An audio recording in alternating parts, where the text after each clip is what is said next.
warahmatullahi wabarakatuh. Bismillahirrahmanirrahim. Pada pembelajaran hari ini, pada bab 5 kali ini kita akan belajar tentang perjuangan Nabi Muhammad SAW di Mekah. Pada pembelajaran hari ini kita akan mempelajari dan memahami kronologi masa kelahiran sampai Nabi Muhammad SAW dewasa. Dan yang kedua, kita akan mempelajari dan memahami peristiwa pengangkatan Muhammad sebagai nabi. Dan yang terakhir yaitu kita akan mengkaji dan memahami strategi dakwah Nabi Muhammad SAW di Mekah. Lalu kita mampu meneladani nilai-nilai perjuangan Nabi Muhammad SAW di Mekah dalam menegakkan risalah Allah Subhanahu wa Ta'ala. Nabi Muhammad SAW lahir pada hari Senin 12 Rabiul Awal bertepatan dengan tanggal 20 April 571 Masehi. Nabi Muhammad SAW lahir dalam keadaan yatim. Ayahnya Abdullah bin Abdul Muthalib wafat saat Nabi Muhammad SAW masih berusia 6 bulan di dalam kandungan ibunya yang bernama Siti Aminah. Saat bayi, Nabi Muhammad diasuh oleh Halimah Sa'diyah dari Bani Sa'ad, kabilah Hawazin. Di perkampungan Bani Sa'ad inilah Nabi diasuh dan dibesarkan sampai usia 5 tahun. Saat Nabi Muhammad SAW memasuki usia 6 tahun, ibunya wafat. Ia pun diasuh oleh kakeknya Abdul Muthalib. Kakeknya adalah seorang pemuda Quraisy yang sangat disegani. Nabi Muhammad SAW mendapatkan kasih sayang dan perhatian yang sangat besar dari sang kakek. Sayangnya, hanya 2 tahun Nabi diasuh kakeknya. Abdul Muthalib meninggal saat Nabi Muhammad SAW berusia 8 tahun. Selanjutnya, Nabi Muhammad diasuh oleh pamannya, yaitu Abdul Muthalib, sampai menginjak remaja.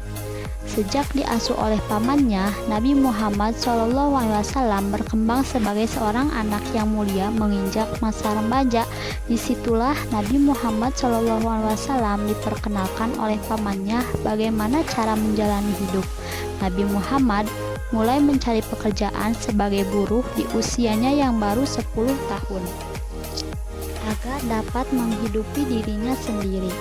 Mulailah ia menjadi pengembala ternak milik orang lain di daerah gurun Mekah yang sangat panas.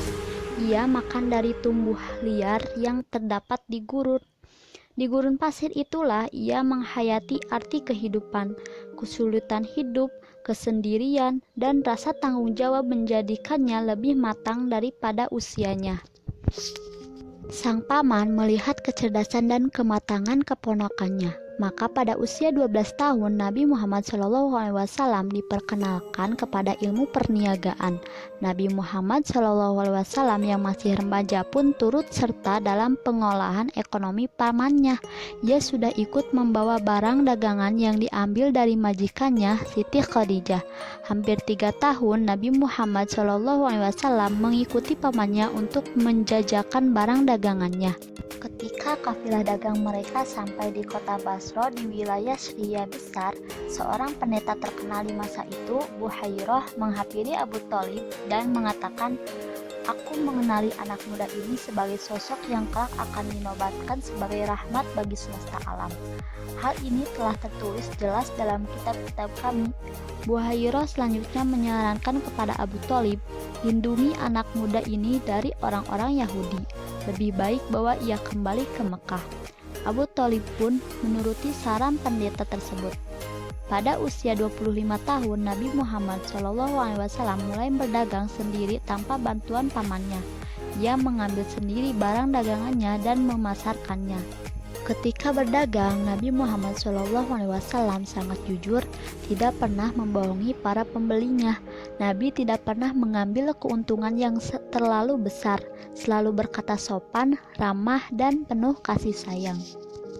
Jadi, keberhasilan usaha dagang Nabi Muhammad SAW itu disebabkan oleh pribadi mulia, yaitu berpendirian teguh, memiliki semangat kerja yang tinggi, memiliki kejujuran yang luar biasa, menjunjung tinggi amanah dan kepercayaan yang diberikan orang lain, mampu menghadapi segala cobaan dan rintangan dalam perjalanan, menyamakan pelayanan terhadap para pembeli, dan memiliki sifat percaya diri. Kejujuran, perilaku santun, kesopanan berbicara, kerja keras, dan kecerdasan Nabi Muhammad SAW merebut hati setiap orang, termasuk Siti Khadijah. Pertama-tama ia meminta Nabi Muhammad SAW untuk memasarkan barang dagangnya ke Syria. Hasilnya luar biasa, itulah yang membuat Siti Khadijah tertarik dan akhirnya menikah dengan Nabi Muhammad SAW.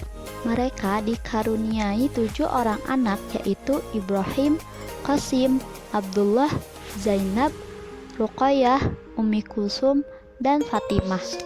Itulah kronologi masa kelahiran Nabi Muhammad SAW sampai masa dewasa. Untuk video selanjutnya, kita akan mempelajari tentang memahami peristiwa pengangkatan Muhammad sebagai nabi atau rasul.